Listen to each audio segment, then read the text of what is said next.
Law-breaking tyrants extending emergency powers.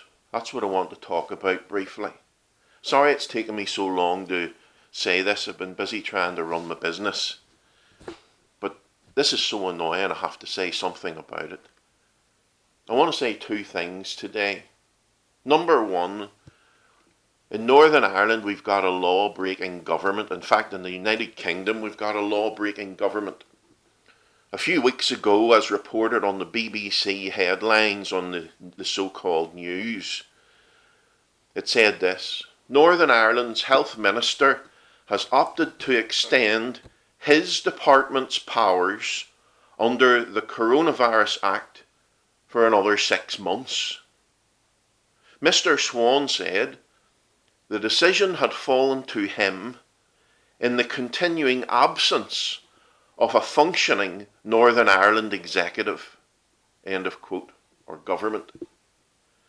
That in and of itself would be quite funny if it wasn't so serious.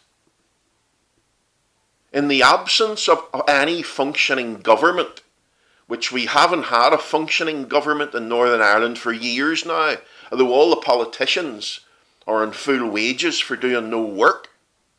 But in the absence of a government, one man has taken it upon himself to extend emergency powers and apply them to the whole country.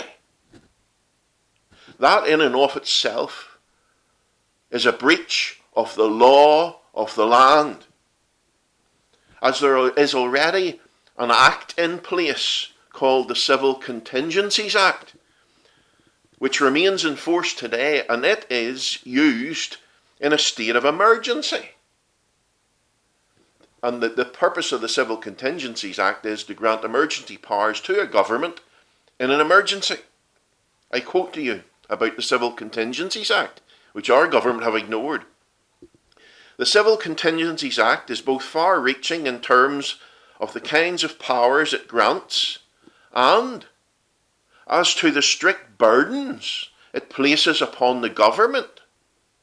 Any regulations made under the Civil Contingencies Act, any emergency powers, lapse or end after 30 days and can only be renewed by the approval of Parliament.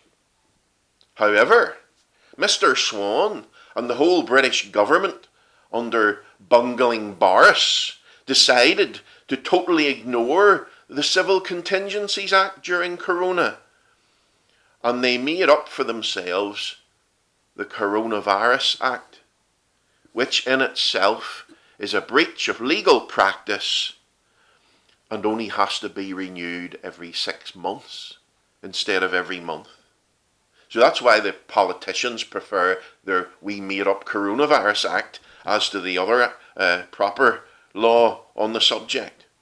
Because the Coronavirus Act gives the government unrestricted power and exempts them from giving reason for the emergency powers they're exerting.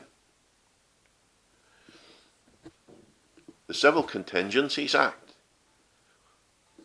which they ignored, was designed to provide stricter controls.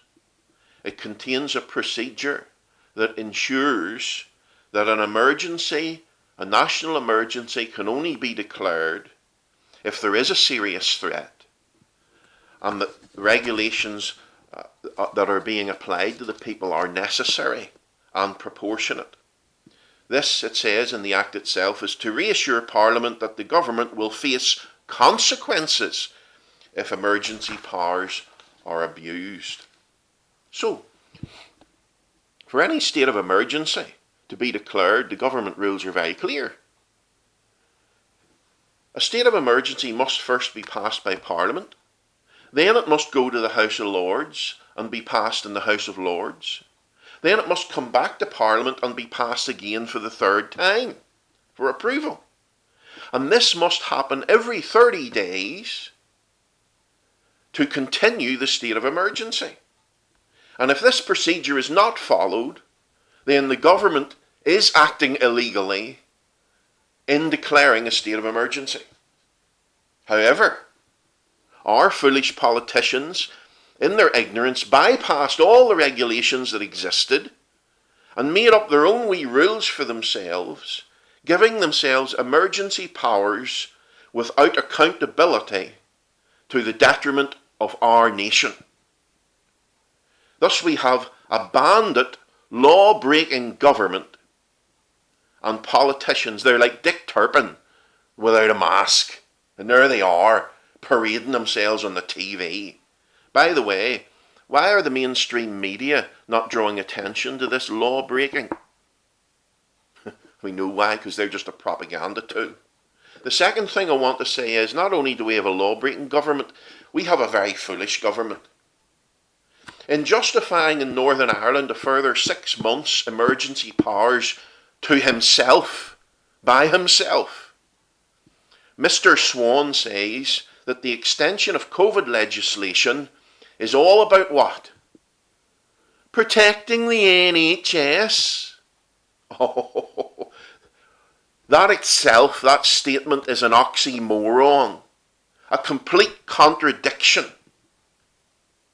The NHS was formed on the 5th of July 1948 with certain principles as its core purpose. These are the principles. Number 1, work for the patient. Number 2, respect and dignity. Number 3, quality care, not avoidance of the patient, quality care. Number 4, compassion. Number 5, improving people's lives. And number 6, everybody counts, not just those that have a PCR test. In other words, the NHS was formed and its purpose was to save us, not for us to save it. Its purpose is to save us, the ordinary people. And that's why my father and grandfather and yours too paid their national insurance all their working lives to fund a health service to save the people. Us. And that's what doctors and nurses get paid for. They don't get paid to hide from people. Now, we're being told by these ignorant politicians and every other idiot that's on the BBC who are totally illogical, we need to save the NHS. Nonsense. Its purpose is to save us. And if it's not fulfilling its purpose, it's not worth saving, because it has become a contradiction of its own existence. And my friends, it's not saving people. In current circumstances, by neglecting them, not treating them for illnesses that they should be treated for, segregating people into different rooms, depending on whether they've had a wee test or not. And by the coronavirus regulations, massively increasing the waiting lists for operations and treatment for serious illness. This is an abomination. People with serious heart conditions in Northern Ireland are now waiting up to 5 years to get an operation because of these stupid restrictions that Mr. Swan's brought in and is continuing for another 6 months. A few weeks ago, coming home from church, there was a motorbike accident on the road with which I stopped.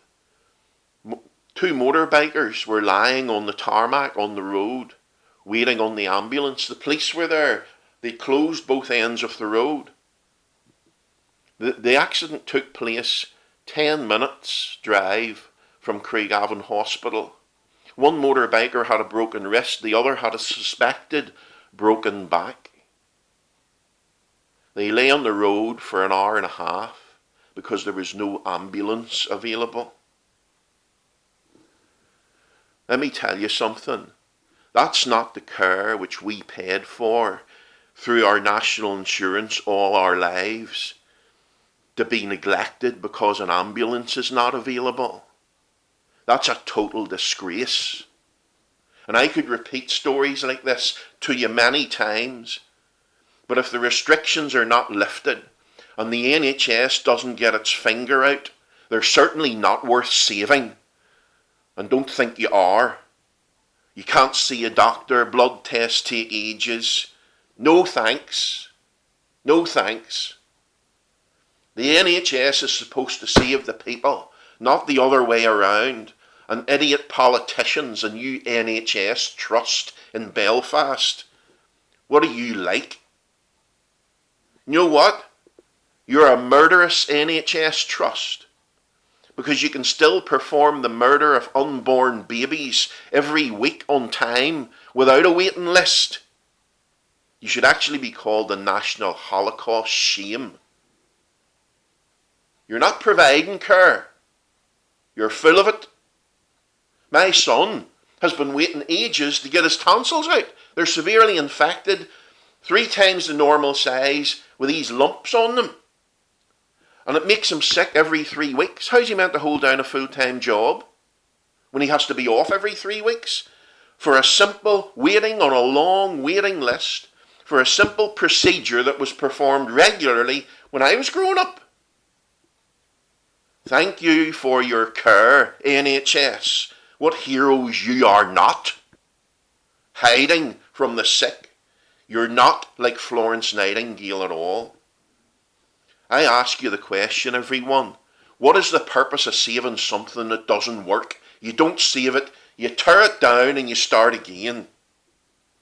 Now I do also have to say this. I do sympathise with some of the NHS workers who actually do care about people, but are being hampered by these stupid restrictions put in place by the idiotic government in Westminster and that fool in Northern Ireland. I want to conclude what I'm saying. Ordinary people here in the United Kingdom and on the island of Ireland, I want to say this to you. It's time to wake up to the load of nonsense you're being fed through the politicians lying to you and the BBC. It's time to turn off the BBC and stop believing in the lies. There is no national emergency. There isn't one. But I tell you what there is. There's neglect of the sick and segregation of patients based on a PCR test that does not work, 93% inaccurate.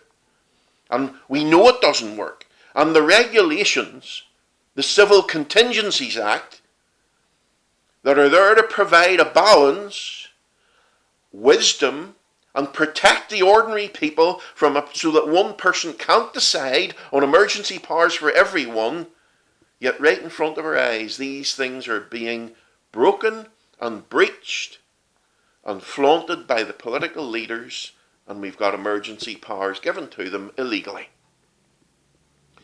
Where are the investigative reporters drawing attention to these breaches of the law by the government? Like there used to be investigative reporters. There isn't anymore. They are just parroting the same old stories that the government says without question because they are a propaganda tool. Friends, these regulations that have been brought in, you get this into your head, they are not law, but they're actually in breach of the law. They are wee rules made up by foolish politicians, and you need to see this. And as for so many foolish Christians saying, we have to obey the powers, that we have to obey the law, that is actually correct. But why don't you actually do what you say, Christian, for once, please? COVID regulations are not law. They are in breach of the law. And our politicians, in using them, are breaking the law every day right in front of your faces, and you're not saying a word about it. You're going along with their law-breaking regulations, while at the same time saying, we need to obey the law. When will you people learn to think outside the BBC?